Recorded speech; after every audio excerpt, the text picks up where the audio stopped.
एक बार की बात है, एक छोटे से शहर में एक परिवार रहता था, जिसमें रमेश और उसकी माँ बेहद खुशी से जीवन व्यतीत कर रहे थे।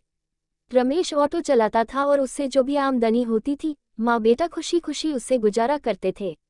एक दिन उसकी मौसी रमेश के घर आई। उसने रमेश की माँ से रमेश की शादी के बारे में बात की, जिसे सुनकर माँ बहुत खुश हो गईं। अब रमेश के लिए एक अच्छी लड़की की तलाश शुरू होती है। कुछ ही दिनों में रमेश की मौसी को रूपा नाम की एक लड़की मिली, जो देखने में बेहद खूबसूरत थी।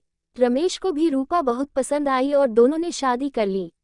शादी के बाद कुछ दिन बेहद खुशी से बीते, लेकिन रमेश और उसकी माँ को रूपा के बारे में यह नहीं पता था कि रूपा कितनी लालची लड़की है। रूपा ने शादी के कुछ दिनों बाद ही अपने रंग दिखाना शुरू कर दिया था। वह महीने में कई बार किटी पार्टी जैसे सोमराह में जाने लगी, जिसके लिए रूपा हर पार्टी में नए कपड़े और कीमती जेवर पहनती थी। जब रूपा के नए गहने और कपड़े खत्म हो जाते थे, तब रूपा अपने पति की कमाई से नए कपड़े और गहने खरीद लेती थी, जिससे रमेश के घर में झगड़ा शुरू हो गया था। कई बार ऐसा होता कि महीने का राशन लाने के लिए जो भी पैसे होते थे, उन पैसों से रूपा अपने लिए कपड़े और गहने खरीद लेती थी। एक दिन रमेश ने कहा, रूपा, अपने नए कपड़े और गहने खरीदने में इतना पैसा बर्बाद करने का क्या फ़ायदा है? आपको सोचना चाहिए कि आपके पति की इतनी कमाई नहीं है कि आप एक महीने में 10 बार किटी पार्टी में जाने के लिए नए नए आभूषण खरीदकर खर्च कर सकें।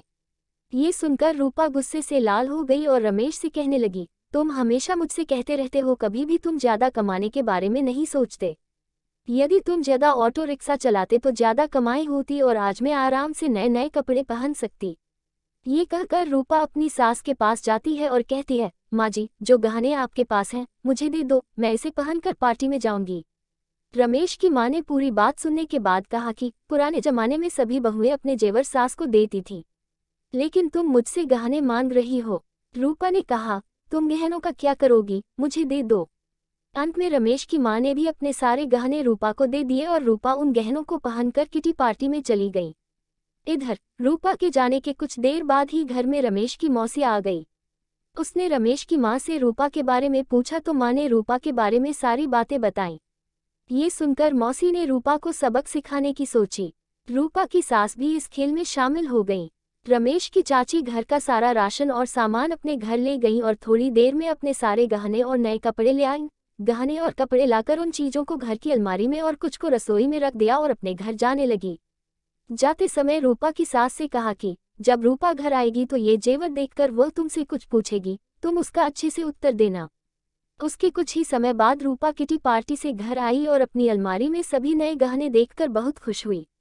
लेकिन शाम को जब रूपा रसोई में खाना बनाने गई तो उन्हें फिर से राशन के डिब्बे में नए गहने मिले, जिसे पाके रूपा की खुशी का कोई ठिकाना नहीं था। लेकिन जब रूपा ने किचन में राशन की तलाश की तो उसे कुछ नहीं मिला, जिससे वह परेशान हो गई और अपनी सास के पास गई और पूछा कि माँ जी, किचन का राशन कहाँ गया? तब सास ने कहा कि बहू, आपको गहने और कपड़े सबसे ज़्यादा पसंद हैं, इसलिए आज मैंने घर का सारा राशन और सामान बेचकर आपके लिए नए गहने और कपड़े खरीदे लाई हूँ। अब आप इसे पहन सकती हो और पार्टी में जा सकती हो।